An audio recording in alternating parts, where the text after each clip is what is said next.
Salut les hobbyistes, c'est Sly au montage et Vince à la peinture pour Dungeon of Perdition Miniature Painting. Aujourd'hui on se fait un squelette de la Ulfengard en mode tabletop, c'est-à-dire une peinture rapide qui claquera quand même sur la table, et on se fera plus tard une version avancée du tutoriel avec un résultat comme vous pouvez l'apercevoir ici à l'écran, avec du NMM. On attaque tout ceci après le générique.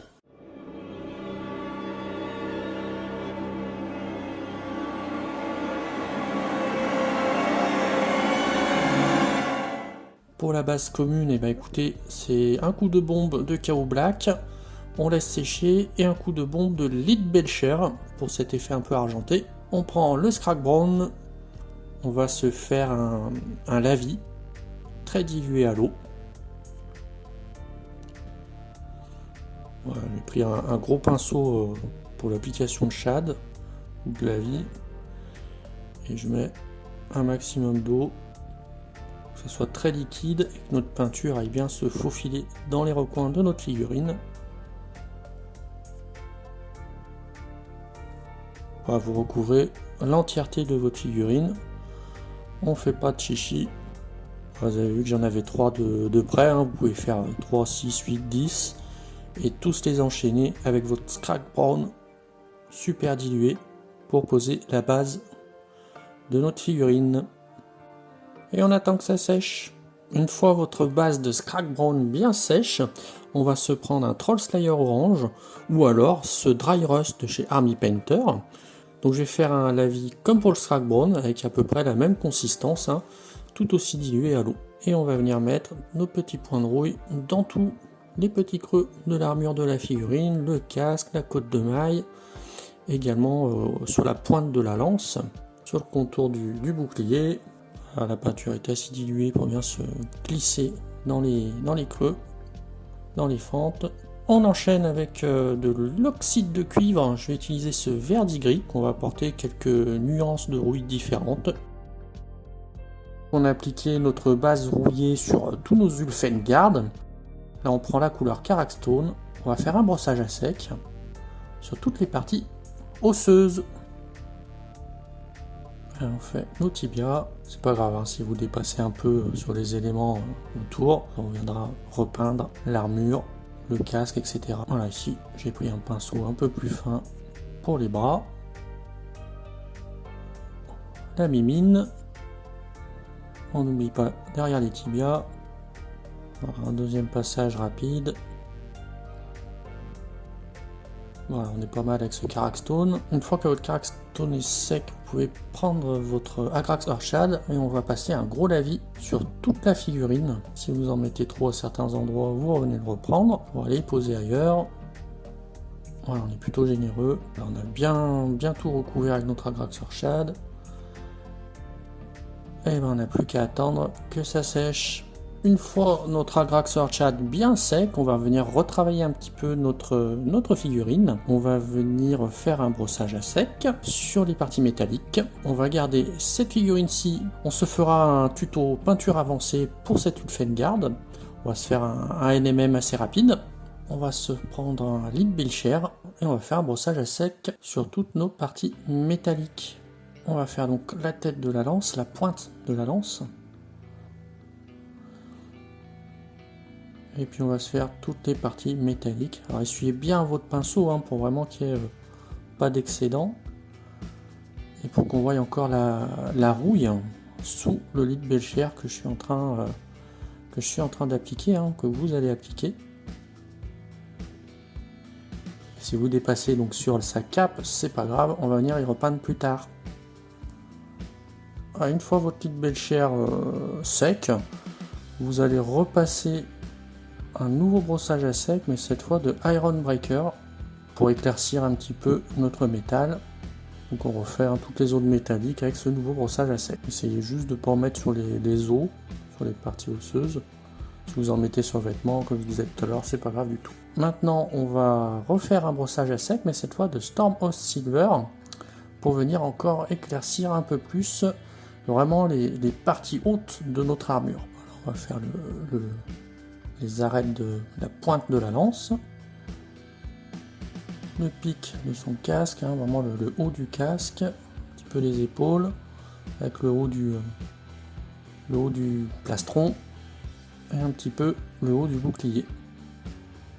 Pareil de l'autre côté, le haut du casque, le haut de la lance, la pointe, et on s'arrête là pour le Stormmost Silver. Allez voilà, maintenant qu'on a terminé nos brossages à sec sur l'armure, on va attaquer la tunique de nos Ulfengard. On va se faire une tunique rouge, bien pétante, aux couleurs du jeu, avec du Méphiston Red. Je vais venir peindre donc tout le vêtement. Et vous voyez, hein, toutes nos petites cochonneries là, tout ce qu'on a débordé avec nos brossages à sec, et ben c'est pas grave, on vient tout recouvrir.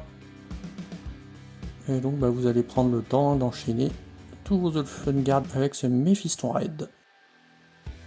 Alors voilà, on en est après 2 ou 3 couches de Méphiston Red suivant la dilution de votre peinture. Donc maintenant on va venir ombrer avec du Coelia Green Shade avec du Lamian Medium. Et je viens donc appliquer mon Coelia Green Shade sur mon vêtement. Alors j'essaye de surtout en mettre dans les creux, de pas trop surcharger non plus les creux. Après c'est un coup à prendre, hein. Déjà bien secouer vos peaux pour éviter que ça brille trop en séchant, que ce soit le Lamian ou le Coelia Green Shade.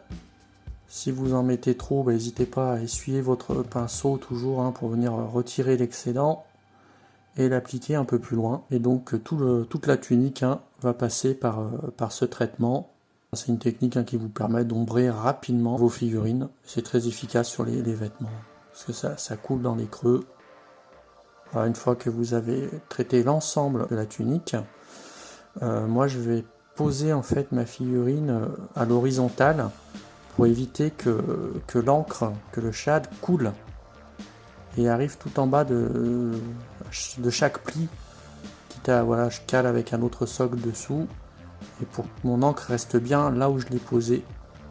Et on attend que ça sèche. Allez voilà, notre Coelia Green Shade est bien sec. Vous voyez, ça brille pas trop, ça va. J'ai pas mal secoué les peaux. Et donc on va revenir avec le Méphiston Red pour redonner un peu de peps à nos parties, on va dire, les plus exposées à la lumière. Sur les plis saillants, sur les arêtes. Voilà, on va venir repasser un petit coup avec notre Méphiston Red. Une fine couche, la peinture est plutôt bien diluée. Voilà, sur le dessus des pans du vêtement, sur les reliefs, tout en conservant nos ombres. On fait pareil dans le dos. Vous voyez, je tire ma peinture, je suis la forme, je suis le pli de mes vêtements. Je conserve mes ombres, 2 fines couches, comme dirait l'autre. Et puis on va venir éclaircir à nouveau au Fire Dragon Bright nos plis de vêtements les plus exposés à la lumière. On vient faire vraiment la pointe des vêtements, le haut des plis.